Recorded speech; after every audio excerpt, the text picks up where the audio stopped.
Hello everybody, I'm back with some more League stuff. Now, I finally got round to a Necrit video.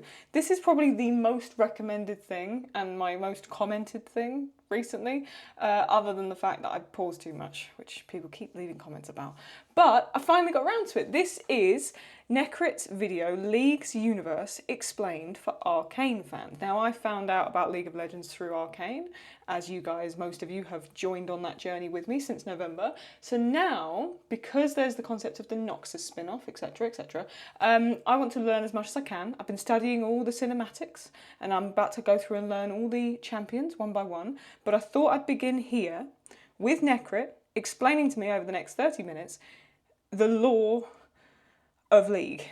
I feel like it's going to be difficult to whittle this down in 30 minutes, but I need to tell you something. I started watching this video the other day and I got about 8 or 9 minutes in and I had to turn it off. And the reason why is because I had a really bad migraine headache and I was really struggling to concentrate. So, for full transparency, I have seen a bit of this video before. I've seen up to where he's talking about Mordekaiser and something about LeBlanc. And other than that, I can't remember anything else. So this is all pretty much new to me anyway. But I wanted to just be honest with you. I did try and record this the other day and it just didn't work because I didn't feel very well. So we're back. We're going over this again. Necrit's in his pyjama bottoms. This is going to be fantastic. Ready? Let's go. Just wanted to also say I've got a lot of interesting stuff coming up on the channel. I've got some little surprises here and there, stuff to do with League, Arcane, and some additional stuff as well. So if you do like the sound of that and you've been enjoying the videos, do subscribe, put the notifications on, and also, as always, check out the community posts. That's the best way to answer any questions I may have and be more engaged with me and the kind of content that I do here on the channel. Cool. Right, let's get on with this. Right, Necrit, explain everything to me again, because I forgot it all already. You mentioned Mordekaiser, who looks very interesting. He really does. And I feel like he may be part of this next journey with Noxus, considering he's so related to it. So this is going to be important. Right, Necrit, my boy. In your pyjama bottoms and your hat. I like those pyjama bottoms, actually. I'm looking for something like that. Here we go. Have you finished watching Arcane? You got interested in the universe and you realized, I have no idea where to learn more about it? Yeah. Well, you are part of the 90% of Arcane enjoyers who got into the same situation. It doesn't even matter if you play League or not. The fact is, about 95% of all League players still have no idea what the lore is about. And that's because it requires a very niche skill to be utilized. Reading. Besides this, the truth is, without knowing what this universe is about, there's gonna be a lot of people who will miss out on really cool moments should Riot announce some new projects. Because if they say, hey, the new show is gonna be in Ionia and it will focus on X, Y, and Z, well, the people who know the stories will freak out, but the rest will just say, we're just happy there is something happening after Arcane. So, can I be honest? That was me. The minute I knew that Arcane was coming to an end and there wouldn't be anything after season 2, I was like, oh, okay, great. And I was almost like I didn't want to get too attached to the characters anymore. And then they mentioned the idea of the spin-off of Noxus, and then now I'm learning more about Noxus. I'm like, great. At least there's something after Arcane. That's exactly how I felt. I'm not even kidding. I've also just realised I didn't have the subtitles on, so sorry. I'm sure you'll be able to hear him perfectly fine anyway, but I like to put those on. Carry on. So, why don't we fix that in today's video? And in case you are just a casual Arcane enjoyer, why don't we dive into what this universe can offer? Which also includes some very specific storylines that might pop up in some future shows. So, for the most part, if you want to learn about League's lore, there is one place that still has most of the lore, and that would be the League of Legends Universe website. Yes. Besides 99% of all lore being written here, which also includes the newly updated bios which are now in line with Arcane, it also has the interactive map. Sorry to pause him again, I just want to mention something here. So, the website and the map I'm going to go over myself when I do the League Champions A to Z, or Z for Americans. I'm just wanted to watch this first, and I was advised to watch this first, so I have a base understanding of the lore. So basically at this point, I started here at the tip of the iceberg with Arcane, then slowly worked my way through cinematics. Now I've done Tales of Runeterra and just finishing off all those other stuff. I'm working my way through the bands, so I've got KDA, and at this point I have watched Pentakill and True Damage. You would have either seen that at that point or they'll be coming soon. And then I thought I'll watch this, so I've got a base understanding of the lore, And then I'll do the A to Z of champions. And then maybe before that, I might do a silly tier list. I was thinking of doing a first impressions tier list, almost like a smash or pass of league champs. I think it'd be funny. So that might be on its way as well. Right, sorry, Necrit. Do carry on, my friend. Which is probably the most fun way to explore this universe. It looks it. But speaking of Arcane and updating stories, this is also where we should mention that should Riot pump out new stories through shows or movies that are based on this universe, just keep in mind that some specific stories might get changed, because even Arcane rewrote a lot of canon lore that was previously set in stone. However... Yeah, I remember him mentioning this when I watched this before. Yeah, what was rewritten? If anyone knows specifically, like, what was adjusted from the original lore to the show, do let me know, because I'm interested in knowing that, actually. It seems like going forward, Riot might be dealing with stories that are going into the future, because it's possible that they learn the lesson that retconning pressure stories is not the best move. And so I do believe that retconning will be a bit less common now. Okay. But still, because retcons can absolutely be a thing, today we are not gonna be exploring specific stories of specific champions in too much detail. But instead, we're gonna be diving into the overall world and the regions with their specific stories that make the regions unique. I mean, the point of this video is that after you're watching, you should be... Siva, there she is. I think by the time this comes out, you would have seen my reaction to Shiva. She makes me shiver. Siva. Yes, it's in the video where I go over Amumu, because I went back and watched The Curse of the Sad Mummy, yes. And I did see about Siva's story, with Azir, I think. Azir was part of that, and Cassiopeia. See? I do remember. Yes, Siva is wonderful. Hope to see her at some point, maybe with Katarina. Maybe Caitlyn and Vi can be there as well with Mel. And maybe, can she bring Cassandra back from the dead? Is that possible? No? Okay. And so behold the world of League of Legends called Runeterra. Yeah. At first glance, you might think it's not that big, but then you may notice that yes, we can actually zoom in. And immediately you'll start noticing some places you might recognize from Arcane. First of all, yes, Piltover and Zone are right there in the middle of the map. And north of it, you might arrive at the Immortal Bastion. What is that, you might ask? Well, that is the capital city of Noxus, the nation Ambassa is from. Yes, a very important thing to point out is that in this universe, everything is linked. The lore is simply massive and complex. Fantastic. So as we go through these regions, I'll try to connect the references to Arcane so you know roughly what we're talking about. So for now, let's zoom out for a second and let's have a look at the world. Here you may notice that the world shown here is split into 3 big continents. Yeah. There is Valoran, which is the entire northern part. There is Shurima, which is the entire southern part. And yes, Shurima is both the name for the continent and the empire that... I like Shurima. I like it a lot. It looks really, really cool. The cinematics I've seen of that in particular look very, very, very cool. Not just because Siva was in some of them. It could be that. But no, that looks really cool because it's almost like ancient Egypt and stuff. And the desert. That looks really, really cool. I'd love to see something on that, to be honest. And Ionia. And the Freljord looks really cool as well. Anyway. Just all of it. Give me all of it. And there is also Ionia, an entire separate continent too. But somewhere in the east, there is also Kamavor, which is not shown on this map. But we know it exists because it was shown in the Ruination book. Now, sorry, I promise you I won't keep pausing because once you've got to realise I've seen this little bit already, so I'm just going over what I've said in the last video that I can remember. Yes, the Ruination book. Someone mentioned the book. Is it worth getting and going over on the channel? Let me know. I don't know if it's a physical book or like an ebook.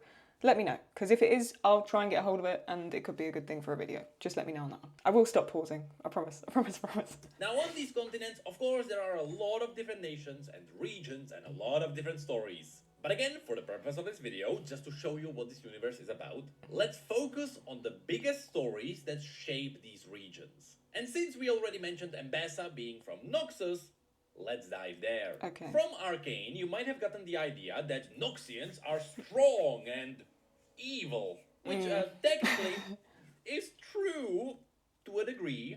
You see, the Noxian Empire originally started as a tribe.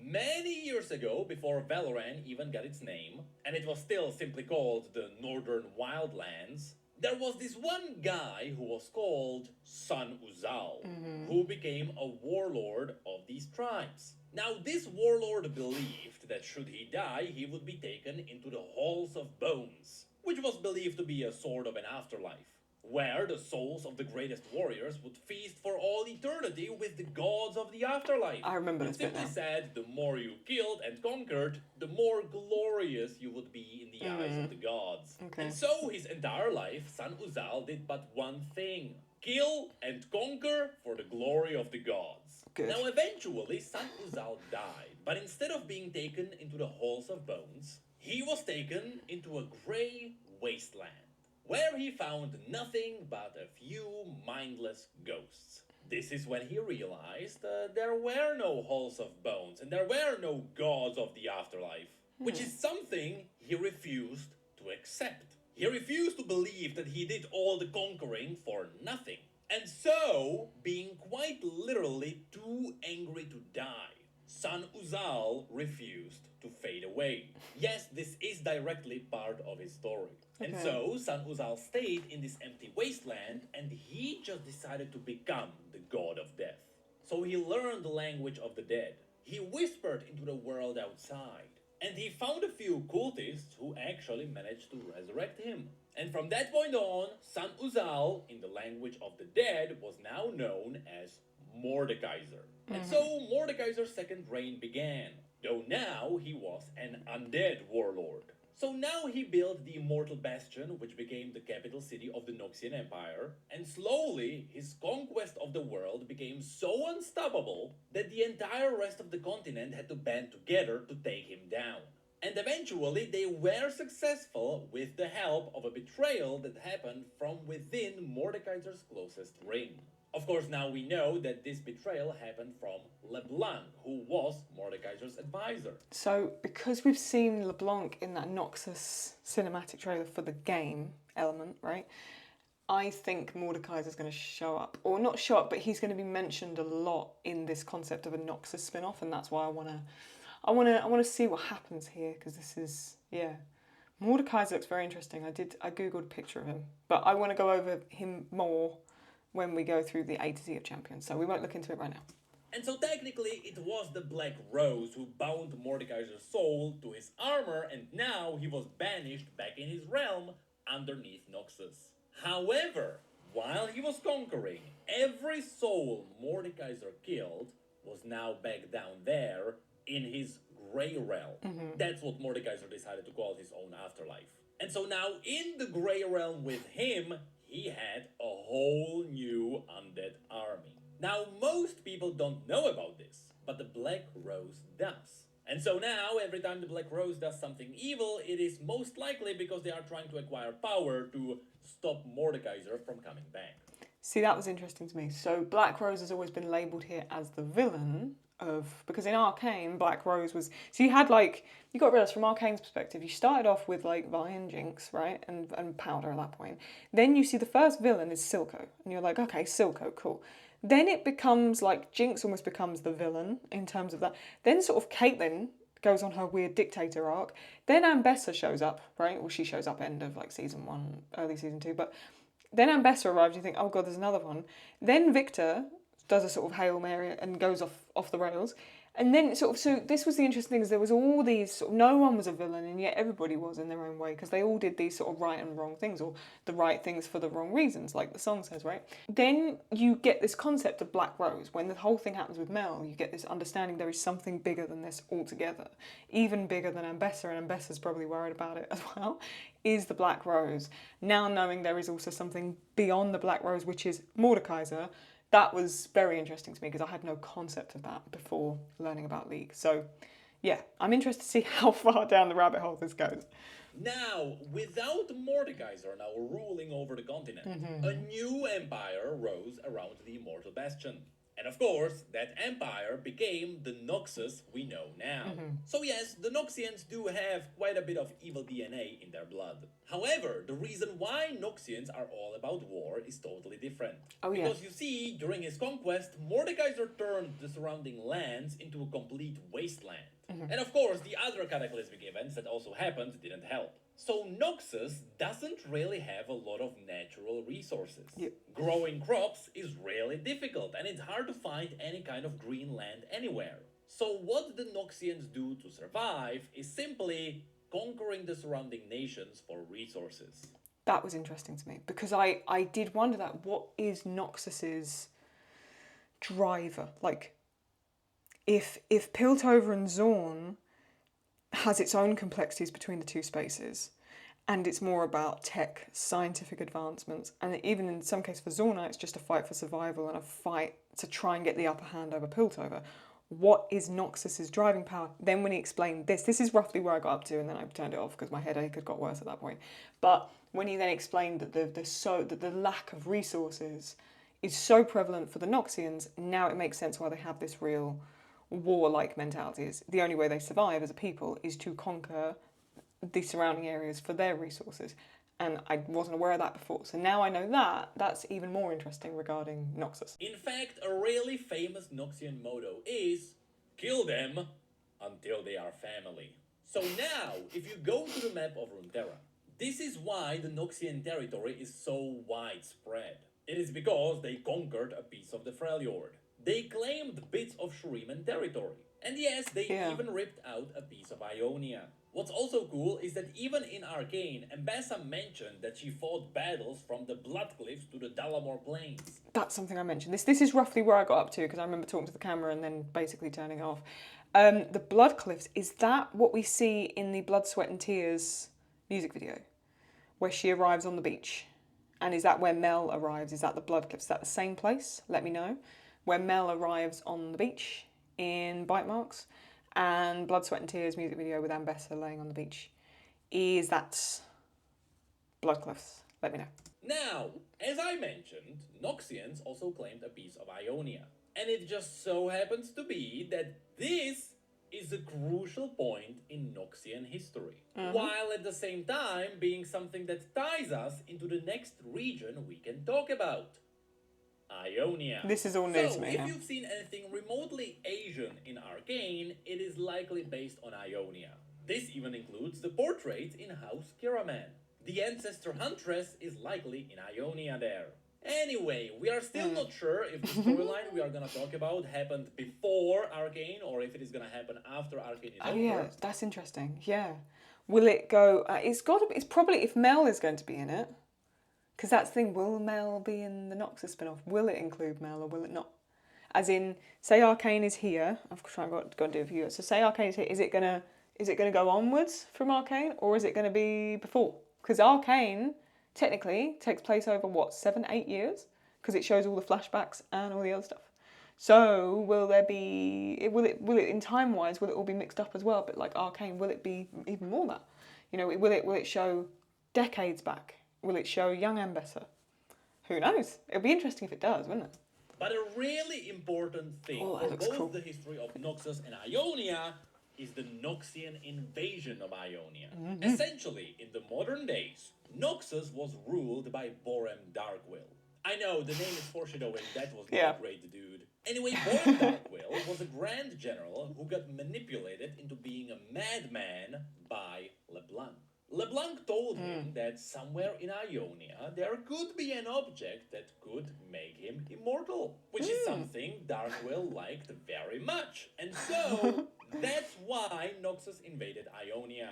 At least in Darkwill's eyes, they were doing this for his own immortality. In reality, LeBlanc just wanted to gain more power from those artifacts there. Yeah. However, because we are talking about a madman invading a whole nation, of course, there were no rules in this war. And so the Noxians used massive chemical bombs. They used children as warriors in the front lines, with the sole purpose of hoping that Ionians wouldn't fight back children. And they used many spies and propaganda to tell Ionians that Noxus are are actually the good guys. Right. And for a while, this worked, and the Noxian War was brutal. But Ionians had a few secret weapons of their own. First of all, Ionia is a land of peace and unity with the spirit of nature. We are talking about a place where people don't even build their own houses. What? They just ask the trees to shape themselves into... Oh, I love that. Wait, they live on the land itself, like the land builds itself for them. Oh, please do an Ionia spin-off. Oh, please. Oh, you know what I'm like. You know what I'm like with plants and trees. I've told you this so many times. Oh, wow. I've just got to hear that bit again. Hang on. They just ask the trees to shape themselves into a house. So what happened when chemical nukes were dropped here? Yeah. Well, you anger the spirits. And now the land itself was killing mortals left and right. Because we've seen how brutal the Ionia land is, but in the cinematic with Akali, I believe. Akali, forgive me, I'm so useless with name pronunciations. Because there was that Noxian child, and it like tries to chop down the tree, and then the land tries to attack it, and she says, no, you need to replant the seed. Yeah, so that it's sort of beautiful and brutal, which I really like. Oh, I really want an Ionia spin-off. It didn't even matter if you're a Noxian or Ionian. The spirits were angry and every mortal was an enemy. Okay. And so, of course, a lot of Ionians didn't like this. They didn't appreciate the rivers forming into monsters and drowning them, or the trees just strangling them in their sleep. And so they decided, you know what? Maybe peace is not the right option. Maybe fighting is the correct way to protect the land. And so there was a bit of division in Ionia, where half of the people were still about peace and harmony, but the others were just done with waiting around, and they were... Didn't we see whatever this was in the Warriors video? Didn't we? Sorry, shouldn't have paused. Sorry. Just things come to my mind and I just want to see if I can catch things before I miss them. Sorry. A few years later, this invasion finally stops the moment this rebellion, led by Irelia, ends it all by cutting off the hand of one of the more powerful generals of Noxus, that being Swain. Swain. The black bird with red eyes, yeah? Swain. We're going to see him, I think, in the possible spin-off, yeah? Because we got hints of that in Arcane. Ooh, okay. Swain. When marimba rhythm starts to swain, okay.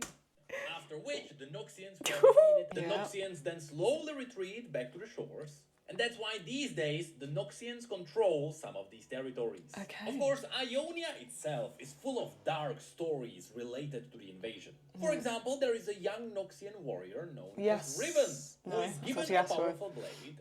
Then she flees from the war. She accidentally kills a wind technique master, after which everyone believes that this was done by his pupil Yasuo. Oh. And from that point... See, I knew Yasuo would come in here somewhere. Okay. Sorry, let me hear that again. So it was Riven. And she flees from the war. She accidentally kills a wind technique master, after which everyone believes that this was done by his pupil Yasuo.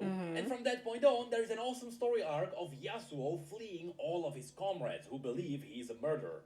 The invasion is also related to another mass murderer known as Jin, who was being tracked down by ninja detectives, including Zed and Shen. And overall, there was a lot of different stories with a lot of furry races, some of which also appear in Arcane. Yeah. Yes, those animalistic people are known as Vastaya. They technically originate from the east, and they are now all over this universe. Speaking of I like which, that. on the I want to see more of that because that was always so interesting to me because everyone looks very human and then you go to like, I don't know what comes first. Do you go to the brothel? And you see, I suppose Heimerdinger is the first exposure to this sort of weird other non-human creature. But then you see like... There's a car alarm going off. There we go. You basically... where was I? Yeah, Heimerdinger. And then you see at the brothel, you see like Babette. And then you see Lest. And then you start seeing all, you see like Steb and Scar, and then you see all these other creatures as well. So I think that's, yeah, maybe more of those, maybe. Don't know. But then, does the Noxian army have a lot of those creatures? Or are they more in Ionia and the other places? I don't know. This is really cool. This is, also, just give credit to Necro here, this is a really well put together video. Obviously not taking anything away from him, this is his. He's amazing. If you want to learn more like this, go check him out because he'll teach you 100 times more than any of my videos will. So there we go. Other side of this continent, there is another region that is heavily tied to Noxus as well. And that, of course, is Demacia. Yes. On one side, Demacians can be seen as the good guys of this universe. But nothing here is really one-sided. Yeah, I thought Demacia is known for mostly having pale buildings, weapons, and armor. Yeah. And of course, all of that is rooted in some deep lore. Many years ago, there was an incident that was also called out in Arcane. That being the Rune Wars. Yeah. Essentially, once upon a time, there was a mischievous celestial who decided to spread powerful runes around this world. Yeah. For a very long time, these runes stayed hidden, but then an event known as the Arcane Wars happened. The world was turned inside out, and now the mortals started discovering these runes. They realized they are very powerful and that they can be used as magical nukes. And now, every city that held one of these runes essentially had access to nukes. And yes, this led into a magical warfare simply known as the Rune Wars. And well, around Demacia, we could find a really interesting forest. It was full of white trees that had a very special ability. They could absorb magic. So while this magical war was happening, the people who fled this war fled into this forest. And here they started a new anti-magic nation called Demacia. Here, by cutting down the trees and mixing them with a bit of ash and lime, the Demacians created petricite, a material that could be used for anything, be it buildings, weapons, or armor. And it would always give them the same... Sorry, this is... So, in case you're new here, I myself... do like character design, and I write every now and then. It's just a hobby thing, but I wrote something the other day. It looks just like this.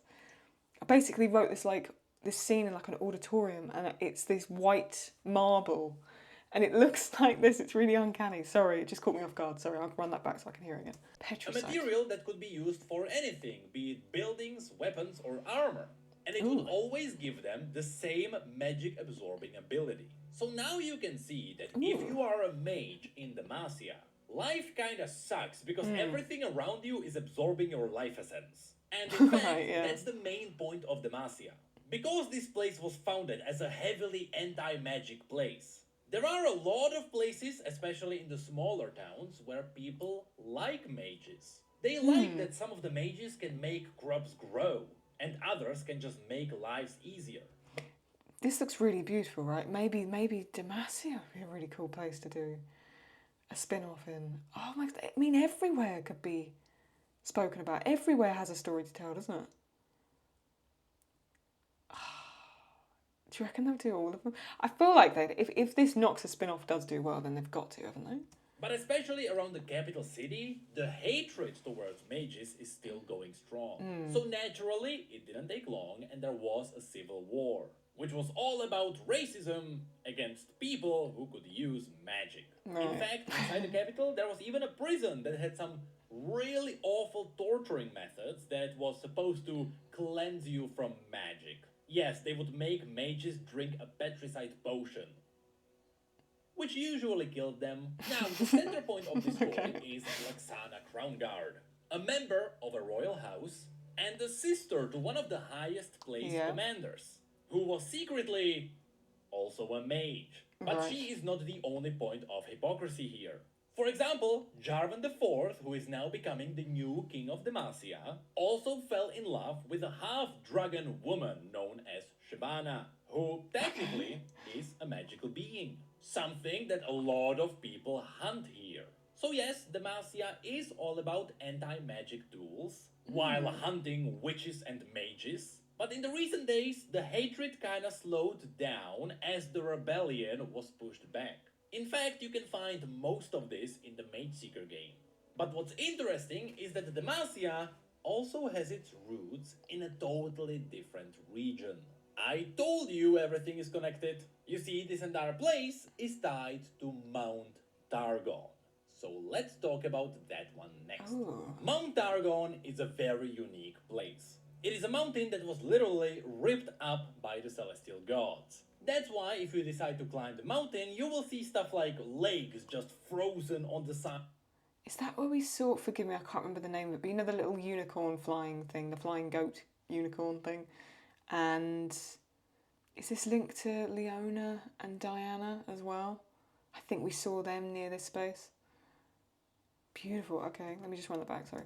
It is a mountain that was literally ripped up by the celestial gods. That's why if you decide to climb the mountain, you will see stuff like legs just frozen on the side of the mountain as it was being pulled up. In fact, climbing the mountain is a challenge a lot of mortals took upon themselves. Because people notice that the peak of this mountain is directly linked to the celestial realms. Almost as if the peak was a portal. So should a mortal reach the peak of Mount Targon, and should they be deemed worthy, they would be given the chance to become a host to a celestial aspect. Okay. These aspect hosts are essentially demigods. They are people who got infused with the power of celestial aspects, and in fact, after becoming a host, to a lesser or greater degree, depending on what aspect we are talking about, these gods can entirely take over the hosts. For example, when the Rakoran warrior Pantheon climbed the mountain, his body got entirely dominated by the celestial aspect known as war. Of course, we also know that there is the aspect of the sun, the aspect of the moon, the aspect of the twilight, or even the aspect of the protector. Now, tying everything back together once again, there is also the aspect of justice, which... Oh, can they just hurry up and do a spin-off of everything at this point? I can't believe how ingrained I've got in this. Because it makes me like, you guys are like, wait, you haven't seen Game of Thrones, you should go and watch that. You haven't seen Lord of the Rings, you should go and watch that. Lads, do you know how in-depth these worlds and universes are? Like, if you genuinely give me too much to look at, I will just never leave the house. Like, I will get so ingrained in all of this, I will never do anything with my life. But I probably wouldn't mind. This is really cool. One sec. Just one. It looks like Jessica Alba in what's that movie? The god awful one. What's it called? Fantastic Four. Is that the one where she's like bleach blonde? War. Of course, we also know that. Fantastic. Okay. And then they've got Twilight, the aspect of Twilight, or the Protector. Did you say Protector? Even the aspect of the Protector. Okay. Ah, brilliant. Yeah, just do a spin-off of those when you can. Thanks, Riot. Appreciate it. You know, no rush. No rush or anything. Just whenever you're ready. Thanks. Now, tying everything back together once again, there is also the aspect of justice, which was a woman who gave birth to twin daughters, which together with their father fled to a safe region, which would be far away from any kind of celestial fire. And so, of course, they fled to Demacia, the anti-magic region. And there, these twin daughters later inherited their mother's power, and they became the twin aspects of justice. This was way at the beginning when Demacia was still getting the hang of their magical racism. So having two magical gods among them, fighting each other, didn't help. And yes, of course, I'm talking about Gale and Morgana, who were there during the first foundations of Demacia. So, that's why Demacia is connected to the mountain. Not to mention that when criminals betray the country, Demacians can sentence them to bearing the crown of stone, which is a fancy name to sending them to Mount Targon and making them ascend the mountain. So they die. Where most of them just flee, but some of them die. Okay. And that's the point.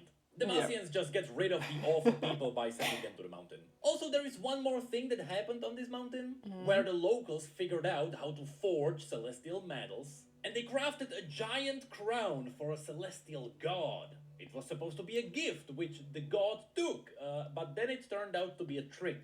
The crown allowed the mortals to enslave the god. But that is a story for another day. Instead, interestingly enough, Mount Targon is also important for another region, Shurima.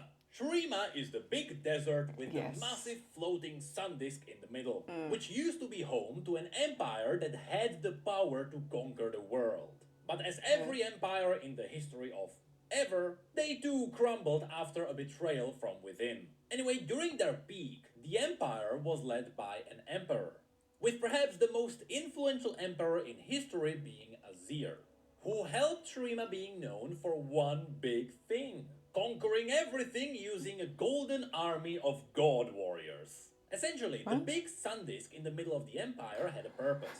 You remember Targonians crafting a big crown from celestial metals? Yes, that same technology was also used to build the sun disk. So now the sun disk had the ability to reflect celestial magic into mortal beings. Okay. And by doing this, they would be transformed or ascended into somewhat animalistic, really powerful warriors. In the Empire, these were known as the Ascended, or the God Warriors. For a very long time, with these God Warriors, the Shuriman Empire could go wild around the entire continent. But that was until the Emperor got backstabbed. The Golden Armies then lost their leadership and the Sun Disk crumbled. Now, slightly crazy and confused, the God Warriors were twisted into the power-hungry Darkin. Of course, if you remember Demacia, you might remember I mentioned that the Darkin later have a war. That's how the runes got discovered, and that's how the rune wars happened. Yep, as I mentioned, everything is connected. Anyway, very long time passed, and through a chain of coincidences, a descendant of Emperor Azir's bloodline entered his tomb and managed to resurrect him. With that, the Sun Disk rose as well, and now these days, the Empire is kinda resurrected. Or at least, the capital city is back up in shape. And what happens after that, we still don't know. Now, right next to this desert, there's also another interesting thing to point out. There is a place that is entirely destroyed by the Void. Very long story short, the Void is essentially the opposite. So it's the way he goes, very long story short, and this is an entire video, okay, of very long stories short, and it's still going to be half an hour long. Let that one sink in. Okay, and we're probably on the tip of the iceberg as well. This is funny. Okay. There is a place that is entirely destroyed by the Void. The Void. Very long story short, the Void is essentially the opposite of reality. Instead of something, it is nothing. It is a dark realm that is being occupied by entities known as the Watchers. These are just beings that really hate reality because reality is like a light that keeps waking them up from deep slumber. So all they want to do is just turn off that light, which unfortunately means they want to destroy the world. And well, it turns out that while the Shuriman Empire was conquering the world, they also wanted to conquer a nearby kingdom known as Icathia. The moment the God Warrior armies marched upon them, the Icathians knew they were screwed, and so they decided to use magic. But not just any kind of magic. They wanted to summon the glorious power of the Void. I thought he was going to say the glorious evolution. That's where I thought he was going. The glorious power of the Void. Not the glorious evolution, Jace. The glorious evolution, sorry. Arcane brain is still on, sorry. Of magic. Glorious power of the Void. Now, of course, they didn't know that by doing this, the Void would just annihilate everything. And so when they did that, they technically won the war, but they also annihilated an entire piece of this planet. And this is why Icathia is just a piece of void-annihilated wasteland. Now, after the Void consumed a big piece of land, the place right next to it started being worried. Of course, I'm talking about the region known as Ishtal. Ishtal is just full of elemental mages. Air, water, earth, fire, they got it all. Oh, wow. And in self-defense, they got worried that the Void would slowly consume the entire world. And so, Ishtal decided to raise massive walls of plants around the entire region to isolate themselves from the rest of the world. In fact, they got so isolated, many people believed that the outside world was just destroyed and that there was nothing. Specifically, they believed that the moment they walked beyond the wall of plants, they would just suffocate because there was no air. But a long time after that, they realized the outside world was fine. And these days, the leadership of Ishtal is trying to figure out, how do they let people know? That's where Kiana's... It's a genuine question here. You know the child Ambessa kills? This one. Yeah? Where's she from? Yeah, she does look like Twinkie Winkie. You're right, she does. Where is she from? Is she from that place? Because this, maybe I'm just a bit thick, but I didn't know why Ambessa killed her and where she was from. Would somebody below just comment and let me know. Because was she from this space that he's talking about here? Because it looks similar, no? But I don't know if it does or not. Just let me know. How do they let people know? That's where Kiana's story kicks in, where she just ventures outside of the walls, and she's noticing that Piltovans keep coming down to south, and they're just destroying their land for resources. Oh, the Piltovans went down south to this space. Okay. Yep, that's why we saw the Ishtali logo in Arcane, even though Ishtal is supposed to be isolated and hidden. People are still aware of the jungles around at the very least. In fact, outside of Ishtal, those surrounding jungles are mostly unexplored. And that's because, simply said, they are very dangerous. The Noxians tried to conquer these jungles and failed. And that could be partially because this is also where we can find Zyra, a really creepy plant that keeps killing anything that lives. The one I said would give poison ivy around for her money. Yes, remember her, vividly. And yes, also somewhere below these jungles there is also a void rift, so you know what, maybe the Ishtali isolation was justified. But that kinda ends all the ties to the southern continent. So now we have to jump all the way back to the north, where we can find the Freljord. Yes. The Freljord is simple. It is a frozen wasteland where everyone is fighting for survival. It is a brutal land where very often you will find people worshipping the demigods, such as Ornn, Volibear, Anivia, the Iron Boar, stuff like that. With these demigods essentially gaining power the more people worship them. Now outside of this entire region is shaped by a single story. Very long time ago, this entire place was ruled by three sisters, Avarosa, Sorilda, and Lysandra. As these three were building their armies, Lysandra got in touch with the Watchers. Yes, the beings that are inside the void. Yeah. Through their whispers, the Watchers kind of made Lysandra believe that they would make them all immortal if they just let them into their world. Which, to be fair, yes, the Watchers did that, and that's why in Freljord there is now a race known as the Iceborn. The Iceborn are technically void-touched people, but that is heavily oversimplifying it. Regardless, Lysandra believed the Watchers, and she actually managed to prepare the Freljord for their arrival. And so, after a while, the Watchers actually arrived, and they looked hideous. Not how Lysandra imagined them. No. Yes, she immediately realized that these beings are not here to help anyone. And so, Lysandra had to do the ultimate sacrifice. She had to melt all the Iceborn to freeze the Watchers. Yes, she sacrificed everyone who was in their nation to stop the end of the world. And in fact, that is what she's doing these days. To this day, the Watchers are still frozen beneath the Freljord. And she is constantly trying to figure out how to keep them frozen. She is even walking around Freljord to find the Iceborn so she can freeze them and make them fall asleep, so she can then feed their dreams to the Watchers so that the Watchers stay asleep. Honestly, the lore of the Freljord is nuts. But for the purpose of just knowing what's here, yeah, it's barbarians in a frozen wasteland. Which then takes us to three more regions which we can go quickly through. First of all, below Ionia, you will also find Bilgewater. Yes. This is your pirate place, where pirate stories happen. And misfortune. Mostly we are talking about the pirate king Gangplank, who was taken down by Captain Fortune, and now you have a bunch of pirate. Wait, hang on. She's what did she do? She took him down.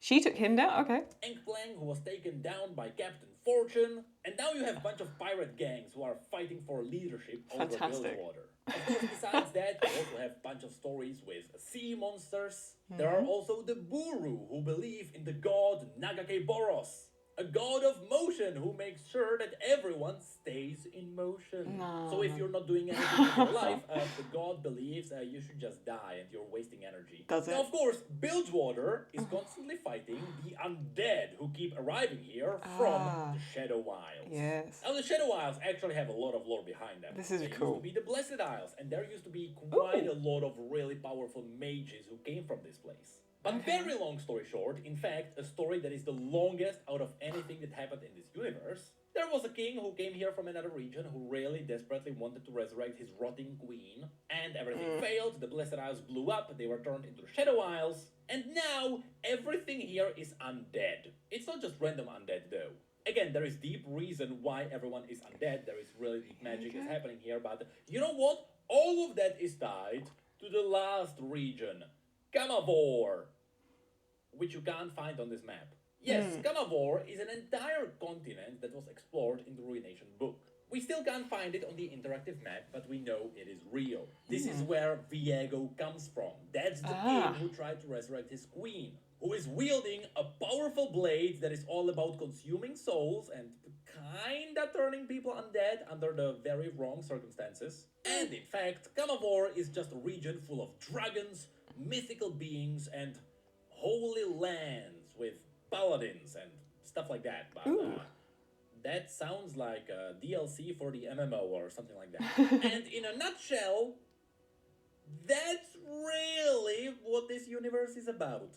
A lot of conflicts, a lot of wars, a couple of invasions, and yeah, just bloodshed everywhere. And yeah, we didn't even talk about Piltover and Zaun, because that alone was covered in Arcane. And guess what happened there? An invasion and more bloodshed. And who was invading? Of course, Noxus once again. In fact, Noxus now has a whole new story that's happening in League of Legends, and so going forward, yeah, whatever happens after Arcane will likely be related to Noxus. But now you can say, hey, I have a very vague idea of what this universe is about. So now we can all agree that if Riot announces anything connected to Mordekaiser, everyone is gonna freak out. Wow. I have a very vague idea about what this universe is about. Thank you, Necrit. That's cool. Well, I'm glad I finally got through that, because I started watching it and I was in such pain. Like, the whole left side of my head was hurting me, and I thought, I can't give this the credit it deserves right now. What seems to be my favourite place? Ionia. Ionia, Demacia, and I'd also say Mount Targon looks quite cool, and Shurima. And the Freljord. And I want to see Misfortune in Bilgewater. And the Shadow Isles. Knowing full well, I don't know if I can find it here, the Shadow Isles was like a very peaceful place and then it changed. You could do a wonderful movie about that. Oh, just Riot, just give me everything at this point. Just give me a bit of everything. I'll be fine with it. Just give all of it. Just put $1 billion down on all of it. We'll be fine with it. Let me know below what your favourite area is, or if there's something that he didn't mention in this video because it's not really like surface level stuff that you think I should look into more. Comment it below. Give this video a like if you enjoyed it, and I will see you very soon with some more League content. We've got some more Arcane fun stuff coming up, and then a couple of other little surprises as well. Take very good care of yourselves. I'll catch you next time. Bye bye.